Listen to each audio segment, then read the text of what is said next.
All right, Keith, the big question on everybody's minds has to do with Hurricane Lee, which, as you've said over the course of the week, will be either a weakening Category 1 or like a tropical storm, really, by the time it gets up here. Yeah, I think most likely tropical storm. And this is going to be a little confusing because we're going to talk about a hurricane watch that was just hoisted for places like Bar Harbor, Ellsworth. I'm going to explain how this all works, okay? So let's start with the current weather, which is some showers and some thunderstorms out there, especially over western Maine along the coastline. We've been escaping it so far, but it's just kind of moving east, and we'll all get into these showers and storms the rest of this afternoon and into tonight.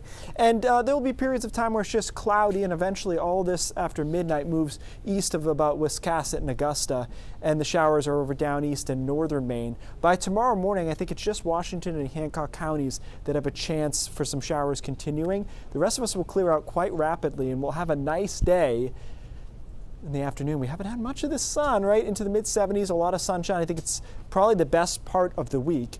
As we get into Friday, it's dry, but it's coolish, only in the 60s, and there's increased cloud cover. That's the outer bands of Lee, the clouds at least. There's Lee, winds 105 at the moment. You can see it's getting stretched, elongated. That happens as these hurricanes move farther north in latitude. It will only get bigger in size spatially, not intensity, but in size as it moves farther north. The jet stream gets involved and starts ripping these things on the north side. So yes, it will be a Category 1 hurricane most likely on Saturday morning. It impacts us on Saturday, but it will be falling apart as it does so. So I think we're likely looking at as a tropical storm, or a dying Category 1 is the way to put it, as it's making landfall somewhere between down East Maine and Nova Scotia. We don't actually know exactly where it's going to be, but it's in that ballpark.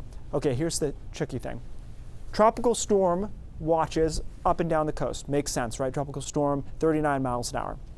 Hurricane watch.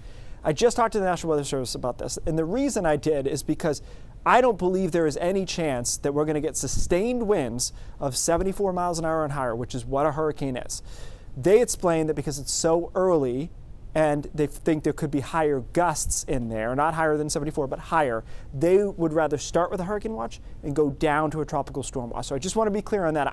I personally don't think there's any chance that we're going to have hurricane force winds, sustained winds in that area, so don't panic. All right, so here's what we're looking at. Saturday, it's starting to get pretty windy. Middle of the day, it's very windy. Into the afternoon, we're talking 50 to 55 miles an hour. We're going to give ourselves an upward bound of 60. I don't think on the mainland here it gets any higher than that. They're out of the north-northwest, and they continue into the evening, and then things settle down on Sunday. We get quite a bit of rain over down East Maine as well. That will be its own set of concerns. Did that make any sense, guys? Yes. It's just getting people prepared, but yes. I just want to be clear, like a technical hurricane is, the sustained winds of 74, and that is in no way on the table, at least in my humble opinion. So that's where we're at, and we will clear out, and we'll still have a lot of power outages. We've got saturated ground. We've got strong, a lot of leaves in the trees. We've got all these issues.